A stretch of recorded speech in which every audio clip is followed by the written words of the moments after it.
Bismillahirrahmanirrahim. Assalamualaikum warahmatullahi wabarakatuh.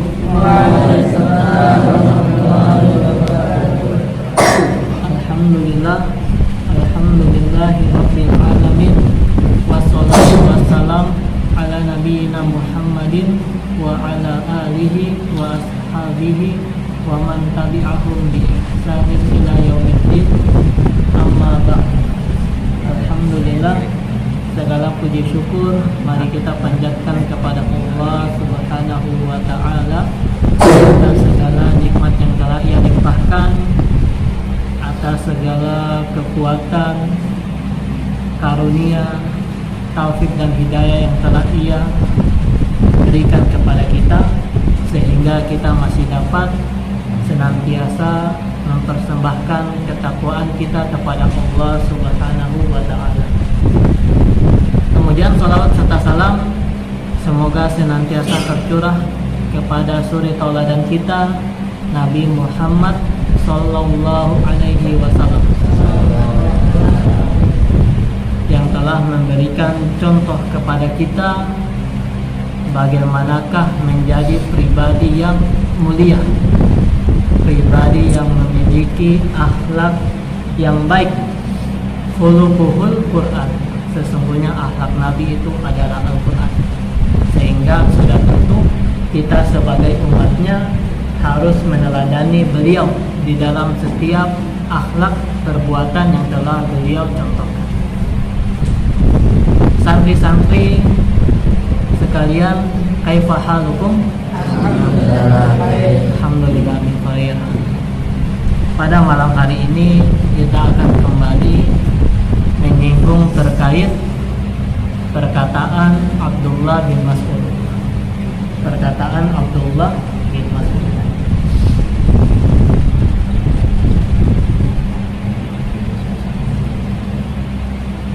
Siapa di sini yang di rumah itu ayahnya seorang petani atau punya kebun? Azam, muazzam. Ada lagi? Oh, Ustaz Razak.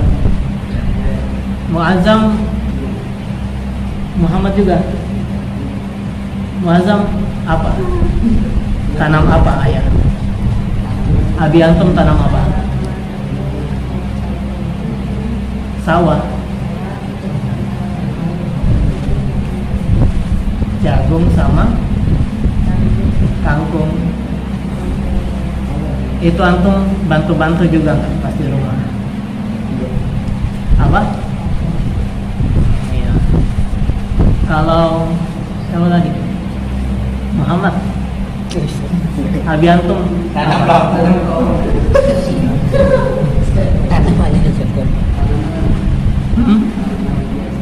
Tanaman hias. Oh, tanaman hias.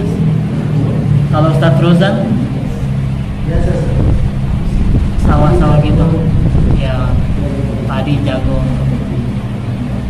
Orang yang menanam ini, kalau misalkan bibit yang dia tanam itu padi, maka yang akan tumbuh adalah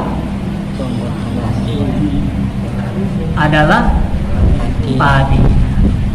Kalau bibit yang dia tanam bibit jagung, yang akan tumbuh adalah jagung. Yang akan dia panen adalah jagung. Gak mungkin orang yang tanam padi yang tumbuh jagung. Mungkin gak? Gak mungkin. Pasti yang tumbuh padi. Dan yang akan dia panen adalah padi. Gak mungkin panen jagung. Seorang petani, orang yang memiliki kebun, apa yang dia tanam, maka pasti itu yang akan tumbuh, dan pasti itu juga yang akan dia panen. Tidak mungkin berbeda. Maka di sini Abdullah bin Mas'ud, beliau berkata, Abdullah bin Mas'ud radhiyallahu anhu, beliau berkata, faman yasro khairan yushiku ayyah sudah robbatan wa man zara'a syarron fayushiku ayyah sudah nadamatan walikulli zari'in mithlul ladzi zara'a, yang artinya siapa yang menanam kebaikan maka niscaya dia akan memetik kebahagiaan.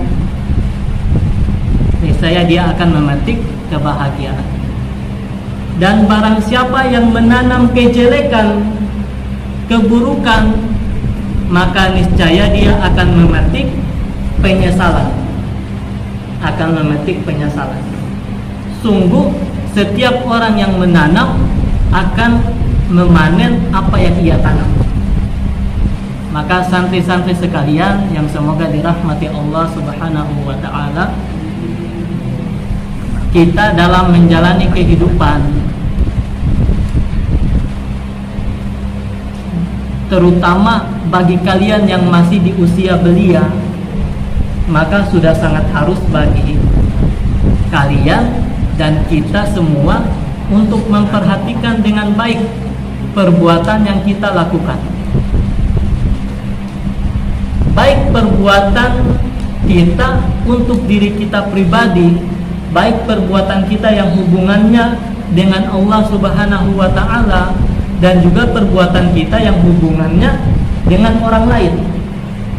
Kita harus perhatikan semuanya dengan sebaik-baik mungkin. Apakah perbuatan yang kita lakukan itu perbuatan yang baik atau perbuatan yang jelek? Perbuatan yang baik atau perbuatan yang buruk? Karena pasti ke depannya kita akan memanen setiap perbuatan yang kita lakukan. Maka jika kita melakukan kebaikan, melakukan hal-hal yang mulia, maka nanti ke depannya kita akan memanen kebahagiaan karena perbuatan yang kita lakukan. Dan tidak lain, perbuatan baik yang kita lakukan itu selain mendapatkan balasan dari Allah, secara otomatis ia akan kembali kepada diri kita pribadi. Perbuatan baik yang kita lakukan akan kembali kepada diri kita pribadi. Sehingga ada itu orang-orang kalau bikin quotes itu, sesungguhnya perbuatan baik yang kamu lakukan kepada orang lain adalah perbuatan baik yang kamu lakukan untuk dirimu sendiri. Itu dia perbuatan baik, akan melahirkan kebahagiaan. Kita kedepannya akan memanen kebahagiaan. Sedangkan kalau kita sekarang ini melakukan perbuatan yang buruk, perbuatan yang jelek, baik untuk diri kita pribadi, kecanduan HP, akhirnya susah balik ke pondok, atau mungkin perbuatan ibadah kepada Allah, kita sekarang belum membiasakan diri untuk beribadah kepada Allah, yang wajib-wajib belum kita lakukan, atau kepada perbuatan buruk kepada orang lain, kita bersikap kepada orang lain dengan akhlak yang buruk, kita suka berkata kotor kepada orang lain, suka mengambil apa yang bukan hak kita, suka menyakiti orang lain, maka kedepannya pasti dia akan memanen penyesalan. Penyesalan kecanduan HP. Aduh, coba misalkan dulu saya tidak kecanduan, mungkin saya sekarang jadi anak yang soleh, mungkin hafalan saya sekarang banyak, mungkin saya akan punya banyak kenangan indah dengan teman-teman di pondok. Penyesalan atas perbuatannya dengan Allah. Coba dari dulu saya sudah beribadah, coba dari dulu saya sudah mengerjakan yang wajib, mengerjakan perbuatan-perbuatan baik, pasti sekarang saya tidak susah untuk menutupi segala kesalahan dosa yang sudah saya lakukan dulu. Pasti amal saya sekarang sudah banyak. Apalagi lebih-lebih penyesalan kepada orang lain, itu lebih susah. Karena perbuatan buruk untuk diri kita pribadi kita bisa memperbaikinya diri kita pribadi. Perbuatan buruk kita atas hubungan dengan Allah, kita bisa memperbaikinya dengan bertobat kepada Allah. Tapi kalau sama orang lain, maka itu harus kita mendapatkan ridho dari orang yang pernah kita berbuat buruk kepadanya. Tidak hanya sebatas bertaubat kepada Allah, tapi betul-betul kita harus mendapatkan ridho dari orang-orang itu, orang-orang yang pernah kita memberikan perlakuan tidak baik kepadanya. Barulah dosa kita itu hilang, barulah dosa kita itu selesai diampuni. Maka santri-santri sekalian, sekarang ini bagi yang sudah terlanjur berbuat buruk, maka segeralah diperbaiki. Dan yang belum, maka segeralah perhatikan betul-betul setiap perbuatan kita, langkah-langkah kita, agar kita selalu memilih pilihan yang baik. Karena nanti ke depannya kita sendiri yang akan memanen hasilnya, baik memanen kebahagiaan atau memanen penyesalan. Mungkin hanya sedikit ini yang dapat Ustadz sampaikan pada malam hari ini. Jika ada salah kata kami mohon maaf. Aqulu qouli hadza wa astaghfirullahu li wa lakum wa lisairil muslimina min kulli dzanbin fastaghfiru innahu huwal ghafurur rahim. Wassalamu alaikum warahmatullahi wabarakatuh.